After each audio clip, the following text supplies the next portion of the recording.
जय श्री राधे कृष्ण साथियों। मैं भी कृष्णा ज्ञान सारा चैनल में आपका स्वागत करती हूँ। कैसे हैं आप? आपके अच्छे स्वास्थ्य और सुखद जीवन की मंगल कामना करती हूँ। आपके और अपने इष्ट देवों को कोटि कोटि नमन करते हुए, बड़ों को प्रणाम करते हुए वीडियो प्रारंभ करते हैं। साथियों, आज बात कर लेते हैं परिवर्तनीय एकादशी की। आज बात कर लेते हैं भाद्र माह के शुक्ल पक्ष की एकादशी की।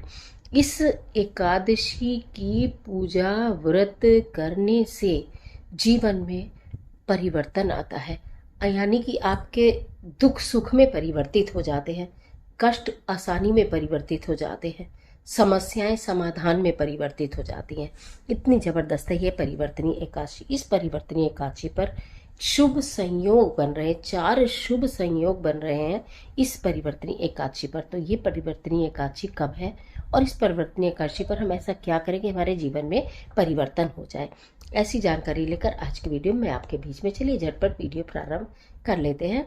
लेकिन उससे पहले चैनल पर नए आए तो चैनल को सब्सक्राइब कर लीजिएगा, बेल आइकन का बटन भी प्रेस कर लीजिएगा, से आने वाली वीडियोस का नोटिफिकेशन आपको मिले सबसे पहले। बात कर रहे हैं परिवर्तनीय एकादशी की। पंचांग के अनुसार भाद्रपद माह के शुक्ल पक्ष की एकादशी को परिवर्तनीय एकादशी के नाम से जाना जाता है। यह व्रत रहेगा 14 सितंबर दिन शनिवार को, क्योंकि 13 सितंबर में दोपहर में एकादशी का आगमन हो रहा है, जो कि 14 सितंबर में रहेगी पूरे दिन। तो आप 14 सितंबर को व्रत रखेंगे। जगत के पालनहार भगवान श्री हरि विष्णु इस दिन बेहद प्रसन्नचित मुद्रा में होते हैं। भगवान हरि विष्णु और माता लक्ष्मी जी की पूजा का विधान है। पौराणिक कथाओं की बात करूं या पौराणिक नामों की बात करूं तो इस एकादशी को डोल ग्यारस, जल झूलनी एकादशी और फिर पद्मा एकादशी भी कहते हैं। कथा के अनुसार योग निद्रा के दौरान इस समय करवट बदलते हैं, तो इसलिए इसका नाम परिवर्तनीय एकादशी रखा गया है। इस दिन की गई पूजा, जप, तप, दान से को स्वर्ण दान के सामान्य पुण्य के बराबर बताया गया है।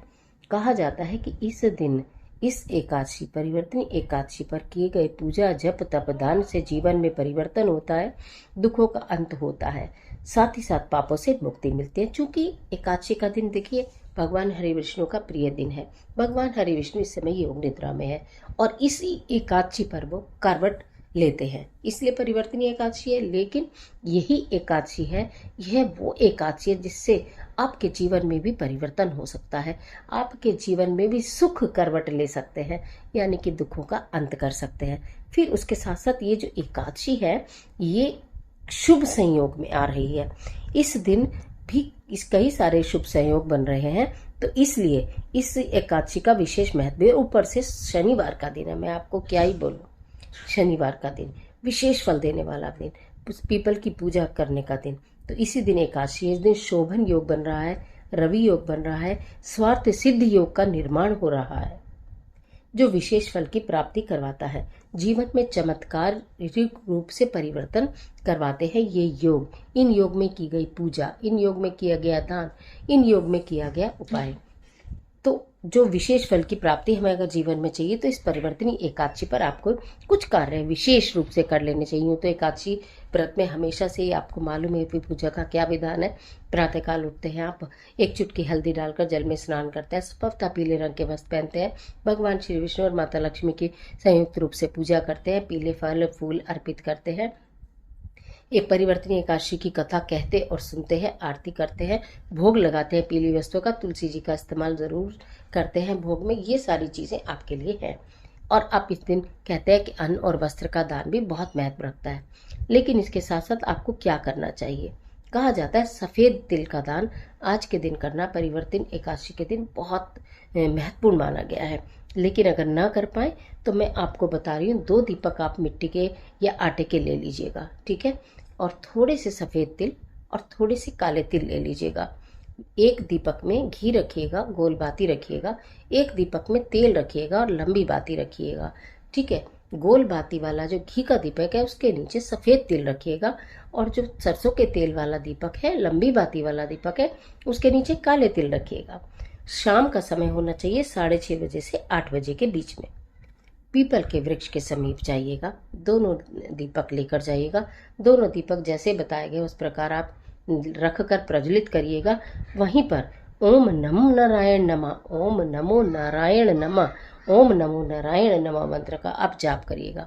कहा जाता है आज के दिन तुलसी जी में जल नहीं दिया जाता, लेकिन तुलसी जी के समक्ष दीपक प्रज्वलित किया जाता है और 11 परिक्रमा लगाई जाती हैं। अगर आप सुबह और शाम दोनों समय 11-11 दीपक जलाएं और परिक्रमा करते हुए ओम नमो नारायण नमः मंत्र का जाप करें तो माता लक्ष्मी की असीम कृपा प्राप्त होती है और भगवान श्री विष्णु भी प्रसन्न होते हैं। अगर आप 11-11 दीपक दो समय न जला पाए तो एक दीपक में 11 बाती और एक दीपक में 11 बाती, यानी कि सुबह घी का दीपक ले उसमें 11 बाती लगाएं, ठीक है, और वो प्रज्वलित करें और 11 परिक्रमा ओम नमो नारायण नमः मंत्र के जाप के साथ करें। ऐसा ही संध्या समय पर करें, दीपक प्रज्वलित करें 11 बत्ती का और फिर 11 परिक्रमा करें ओम नमो नारायण नमः। दीपक को हाथ में लें और हाथ में दीपक को लेकर आप परिक्रमा करें। उसके पश्चात दीपक दिखाकर आप घर के मंदिर में भी रख सकते हैं, तुलसी जी के समीप भी रख सकते हैं। तुलसी जी के समीप दीपक रखना, तुलसी जी की पूजा करना मनाही नहीं है, केवल तुलसी जी के पत्र तोड़ना, तुलसी जी में जल देना मनाही मानी जाती है, क्योंकि इस दिन तुलसी माता भगवान श्री विष्णु के लिए निर्जला व्रत रखती हैं। इसलिए जल नहीं देना है, पत्र नहीं तोड़ना है, लेकिन हाँ पूजा की जाती है। पूजा करने से खास फलों की प्राप्ति होती है।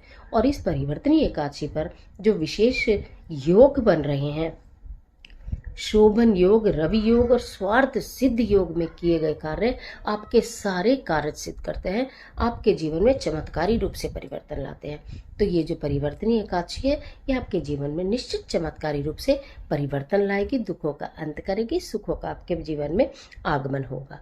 तो इसके लिए आपको जो मैंने एक उपाय बताया है, बहुत सरल उपाय है, इसको आप जरूर कर लीजिएगा और याद रखिएगा 14 तारीख दिन शनिवार को है परिवर्तनीय एकादशी।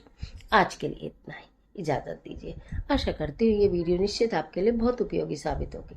मिलती हूँ और ज़बरदस्त वीडियो के साथ, तब तक हंसते रहिए, मुस्कुराते रहिए, अपना और अपने अपनों का ख्याल कीजिए। वीडियो अच्छी लगे तो लाइक कीजिए, जितना चाहे अपने फ्रेंड के साथ शेयर कीजिए, क्योंकि कर भला तो हो भला, अंत भले का भला।